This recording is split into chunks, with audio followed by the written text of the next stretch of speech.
तो अगला क्वेश्चन विदित तिवारी का, जो हमारे साथ फोन लाइन पर जुड़ चुके हैं, तो इनसे बात करते हैं।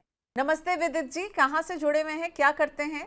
नमस्ते मैडम, मैं लखनऊ से बोल रहे हैं और मैं जॉब करता हूँ मैडम। ओके, तो आपने बताया कि आपकी एज है 32। आपका पोर्टफोलियो अब मैं जी पढ़ रही हूँ विदित, फिर आप अपने सवाल पूछेगा। निपॉन इंडिया के जी स्मॉल कैप फंड में आप 5,000 रुपए हर महीने डाल रहे हैं। एसबीआई के स्मॉल कैप जी फंड में मैडम। भी 5,000 की सिप है। एचडीएफसी स्मॉल कैप फंड में भी 5,000 की सिप। तो तीनों ही आपने जो है small cap, Nippon India, SBI और एचडीएफसी, तीनों में ही आपने जो है 5,000, 15,000 की सिप स्मॉल कैप का ही सिर्फ पोर्टफोलियो। अच्छा, और अब जी आते हैं आपके लमसम पोर्टफोलियो पर। तो इसमें आपने एसबीआई का एनर्जी अपॉर्चुनिटीज फंड लिया है, जिसमें आपने लमसम निवेश किया है। ये 2 लाख का निवेश है। लमसम पराग जी पारित में मैम। भी आपने 1 लाख डाल दिया है, और लमसम एसबीआई के चिल्ड्रंस फंड में भी आपने 1 लाख डाल दिया है। ओके, 4 जी लाख मैडम। यहाँ पर। यही है पोर्टफोलियो आपका, जी ठीक मैम। है। 4 लाख का हाँ मैम। लमसम निवेश और 15,000 सिर्फ स्मॉल कैप ही क्यों चुना है विदित आपने? मैम थोड़ा रिस्क लेंगे तभी कुछ गेन होगा, इसलिए हमने स्मॉल कैप ही ले रखा है।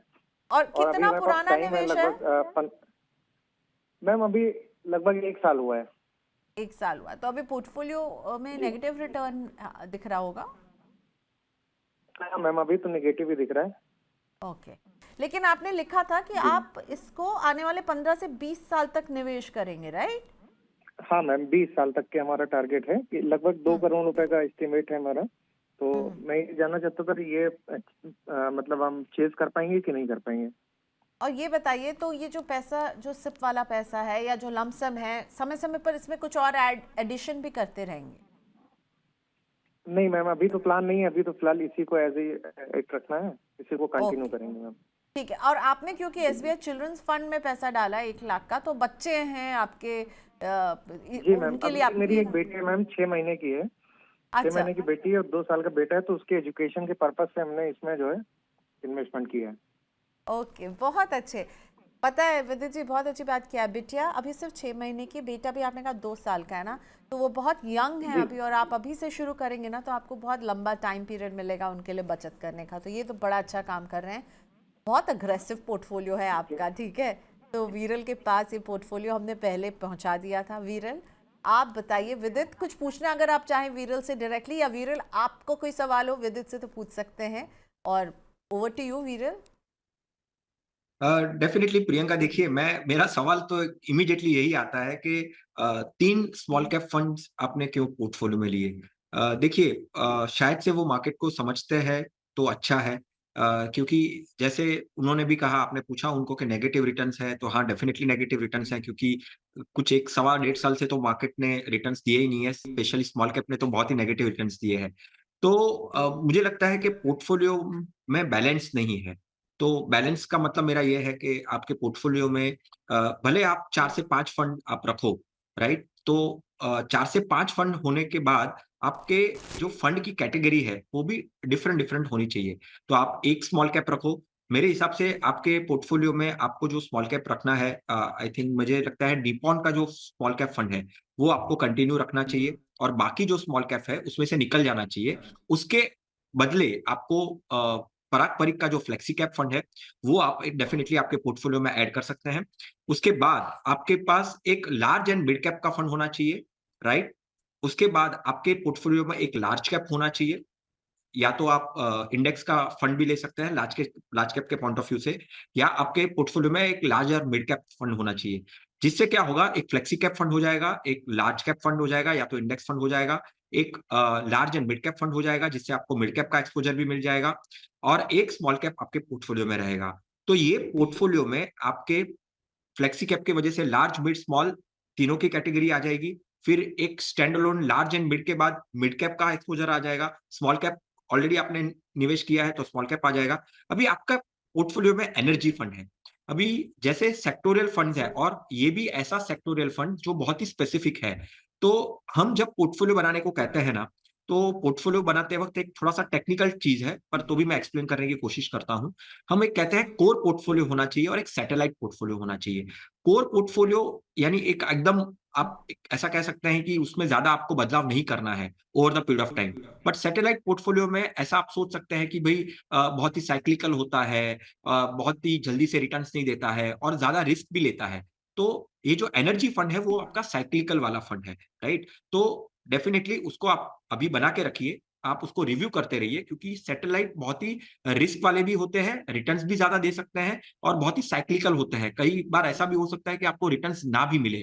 तो ओवरऑल कोर पोर्टफोलियो में 4 से 5 फंड जो मैंने एक्सप्लेन किए, सैटेलाइट पोर्टफोलियो में यानी 80% कोर पोर्टफोलियो में आपके 4 फंड परफेक्ट है।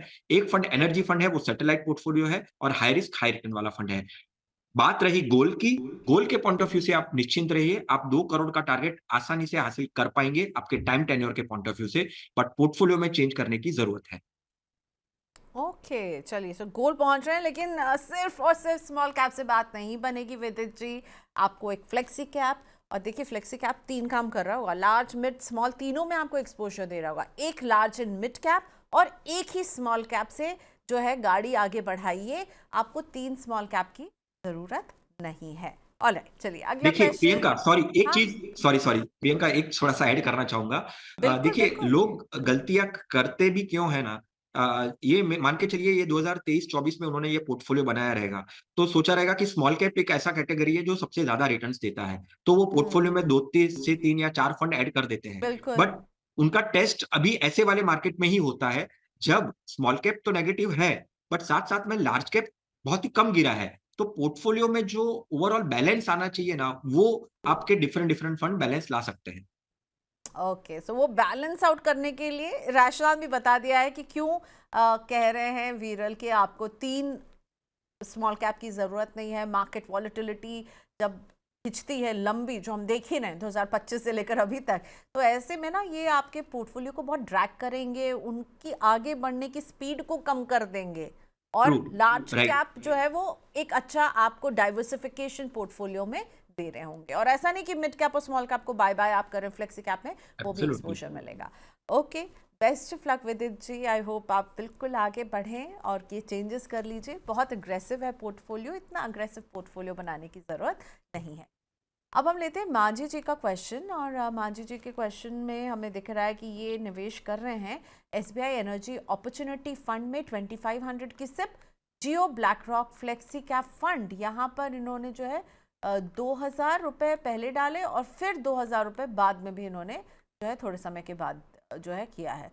और इन्होंने कहा कि भाई टेन्योर जो है कि 2099, अगर मैं उतने साल तक जीवित रहा तो। अभी इन्होंने बताया इनकी एज जो है 43 है। ओके, एज 43 है, और हमने पता नहीं शायद हमने कुछ गलत देख के 37 वहाँ लिख दिया। एज 43 है और ये 2099, आप बिल्कुल जिए, क्यों ना जिए 2099 तक, बिल्कुल जिएगा वहाँ तक। अभी इस पर आपकी क्या राय है? 2500 एसबीआई एनर्जी अपॉर्चुनिटी फंड में और 4000 जियो ब्लैक रॉक फ्लेक्सी कैप में। देखिए अगेन ये जो एनर्जी फंड है साइक्लिकल फंड हो सकता है, सेक्टर पॉइंट ऑफ व्यू से पोटेंशियल बातें हो रही है, रिटर्न्स मिल सकते हैं, पर अभी भी मुझे लगता है कि रिटर्न्स के मामले में अभी भी दिल्ली दूर है, ऐसा मैं कहता हूँ। ऐसे वाले जब सेक्टर्स के फंड्स देखता हूं मैं किसी के पोर्टफोलियो में, तो मुझे लगता है यही बात है इनके लिए भी। मैं यही कहूंगा, आप लार्ज कैप रखिए, आप एक फ्लेक्सी कैप फंड रखिए, आप large and mid cap fund रखिए, ठीक है। फ्लेक्सी कैप तो डेफिनेटली आपने लिया है, टाइम दीजिए, टाइम देना बहुत ही इंपॉर्टेंट है।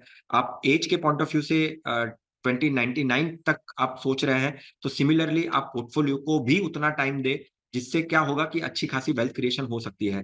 गोल्स अगर आपके स्पेसिफिक है तो मुझे कोई इसमें प्रॉब्लम दिख नहीं रहा है। हालांकि यही है, एनर्जी फंड है, उसको सैटेलाइट पोर्टफोलियो मानकर चलिए, कोर पोर्टफोलियो में मैं ऐसे फंड्स को शामिल नहीं करूंगा। थोड़ा सा डिफरेंशिएशन रखिए, और 3 से 4 फंड अलग अलग किस्म के फंड है, जिसमें flexi cap, large and mid cap, large cap, आप एक मिड कैप या स्मॉल कैप फंड भी ऐड कर सकते हैं।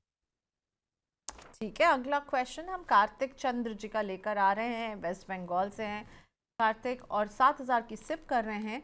टारगेट है इनको घर खरीदना है, और 13 साल समय देंगे, 10% से स्टेप अप करेंगे। टारगेट 70 लाख अचीव करना चाहते हैं।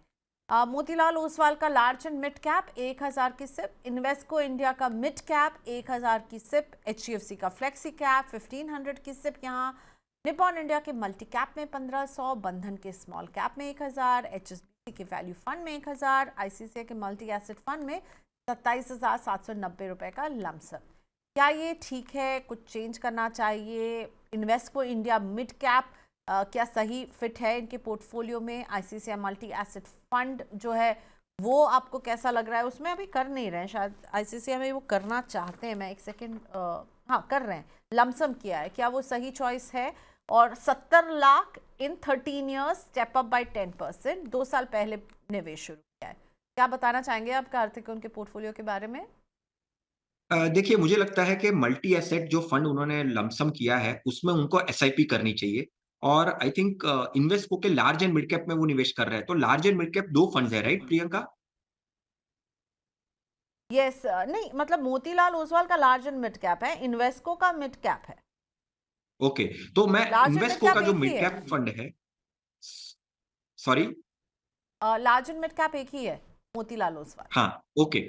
तो आप अगर देखें तो मुझे यहाँ पे इनको सिर्फ ये कहना है कि देखिए गोल जो घर का है वो बहुत ही इंपॉर्टेंट होता है किसी के लिए भी। तो वॉलेटिलिटी के कंट्रोल के पॉइंट ऑफ व्यू से एसआईपी मैं सजेस्ट करूंगा कि मल्टी एसेट में एसआईपी भी करिए, क्योंकि देखिए वो हाइब्रिड के पॉइंट ऑफ व्यू से वो कैटेगरी है और थोड़ा सा वॉलेटिलिटी को कंट्रोल करने में भी काम आता है। 2025 में अगर आप देखें तो ओवरऑल मल्टी एसेट ही एक ऐसा कैटेगरी था जो डबल डिजिट में रिटर्न्स दिया था। और 2025 में सभी को पता है कि मिड कैप, स्मॉल कैप और लार्ज कैप ने इतना रिटर्न्स नहीं दिया था। तो एसआईपी मल्टी एसेट में कंटिन्यू करिए, रखिए, तो बेटर होगा आपके लिए। आई थिंक इन्वेस्ट को मिड कैप की अगर एसआईपी बंद करते हैं और फोकस करते हैं आईसीआईसीआई के मल्टी एसेट में, तो ओवरऑल बैलेंस काफी अच्छा बनेगा। हालांकि 70 लाख डेफिनेटली अचीवेबल है, कोई दिक्कत नहीं आएगी उनको अचीव करने में, बट डिसिप्लिन रखना बहुत ही जरूरी है।